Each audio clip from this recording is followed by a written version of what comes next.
This week on Blip, we've got Eric from the content team and Jessica from Awkward Embraces.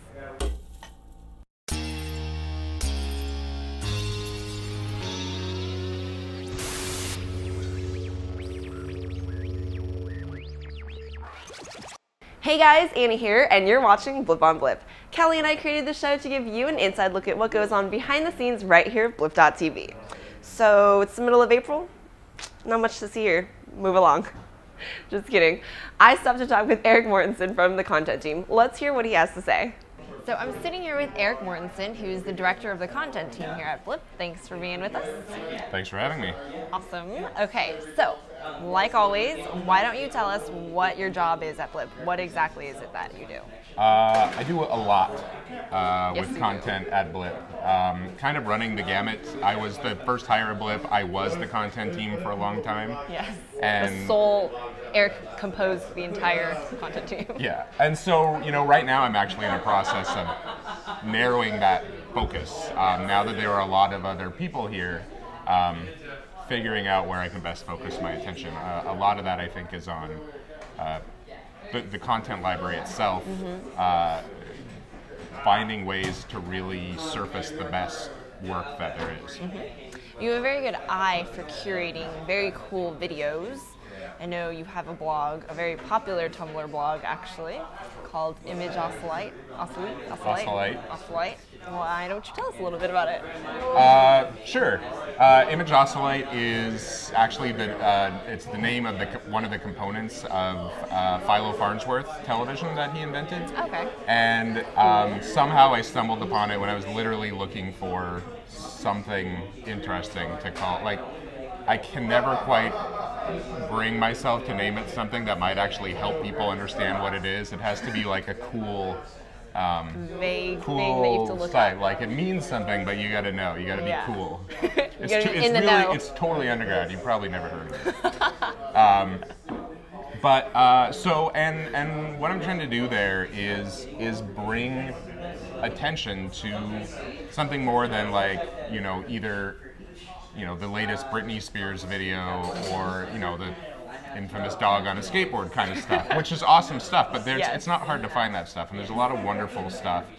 Not just Blip stuff, but a lot of wonderful stuff that doesn't get seen. And so, you know, whether it's mashups or remixes or, you know, flat out what a museum would say is art, or episodic shows like we work with, I try to just bring attention to them. It's something I'm really passionate about, something I've been trying to do my whole life, and, you know, predating the internet, so it's nice that there's actually, in fact, I was doing it before the internet, and there was just nobody to see it. You've been talking to producers for years now, pretty much the entire history of the company's existence.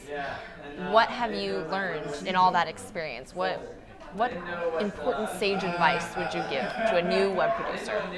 The sage advice is that the thing a producer needs the most has nothing to do with video or entertainment or anything else. Or the best camera or the best mic. Yeah, it's not the best. Like, it has nothing to do with equipment. Like, I'm a bit, like, I'm a musician, I'm a trained musician, but in practice I'm a hobbyist, and I buy new gear all the time. I'm always sure that this gear is what's going to make me the music I could never create otherwise. Right. And that's fine, because I'm not trying to do this for a living, but producers can really spin their wheels going, well, I'm missing this piece or this piece. And when you look at all the shows who have succeeded on Blip, and I mean both in terms of audience revenue and doing what they really want to do, it's that they've just gone out and done it, and they worried about what kind of camera was best once they made a show that people actually wanted to watch. And so it's not really about the skill set at all. It's just about putting your nose to the grindstone and not letting anything get in the way of your vision. Awesome. Wise words from Eric. Thank you so much. Thanks for having me. While I was in the LA office, Jessica Mills, the creator of Awkward Embraces, stopped by for a little chat. So I'm sitting here with Jessica Mills, who is the creator of the show Awkward Embraces. Thanks for being with us. Thanks for having me. Awesome. Why don't you start off by explaining the premise of Awkward Embraces? Super funny. Thank you. Awkward Embraces is the story of a geeky girl, played by myself, semi-autobiographical, and all of her all of the issues that come into play when you're a little bit awkward and a lot geeky. And she has two best friends who try and help her out, but they are not very good at dating either. So we just sort of explore all the lovely awkwardness in dating, because it's probably the most awkward thing that people do. Dating, yes, as a whole, is a very awkward practice that humans do. Yeah, and I'm so happy to discover through doing the show that it's not just me, because I thought it was just me. It's but never. No. It's everybody. I think it's something we can all, what's the word I'm looking for? Identify with? Identify with. Thank you. You're welcome. Okay, that's great. What kind of response have you had from like your friends or your family, or even just like people in the audience? Or I've had a few awkward moments with my parents. Otherwise, because they think it's like totally autobiographical. well, like, you know, I say vagina in an episode. My dad mentioned it the other day, and I was like, oh, my dad heard me say vagina. Oh God. The whole thing is just always tinged with awkwardness, Yeah. especially with parents and those crazy words. Yeah, but they're super supportive. They all love the show, and like we just had an overwhelmingly awesome response from people that have seen it, which is great. Awesome. So you said you guys started to kind of get the ball rolling when you started getting some blog coverage. How did you guys achieve that? Did you just start kind of like press releases? How did you get the attention of the blogs in the first place? I spent a lot of time just cold emailing, like just email, and that all got ignored.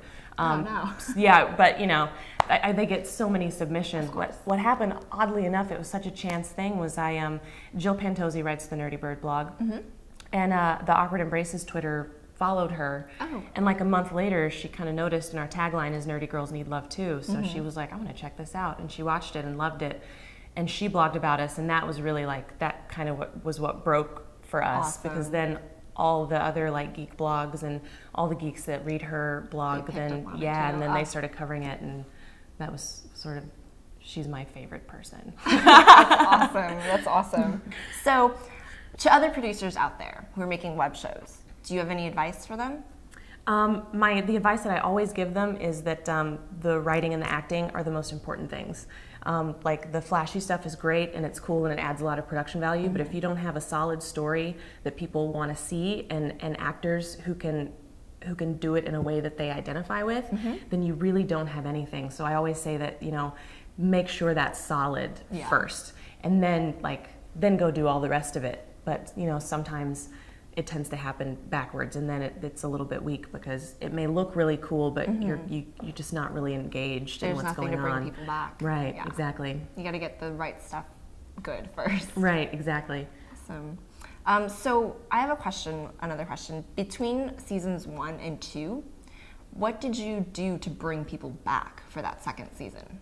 Oh, because we had a break, and I was kind of like, what can we do to keep engaging people? Exactly. Because, you know, they're going to get bored. And that's important for the web. Yeah, and a friend of mine sent me this link to the Awkward Family Photos website. Yes, I love that website. He was like, look, you know, maybe you could do something with this. And so I was like, oh, we should have the cast tell real people's awkward dating stories anonymously. So we started the Awkward Embraces vlog, which is so fun because they send us these things, and I read them, but I don't show them to anybody else before we shoot them. And it's really simple, just a simple camera, just a start and a stop, no editing or anything.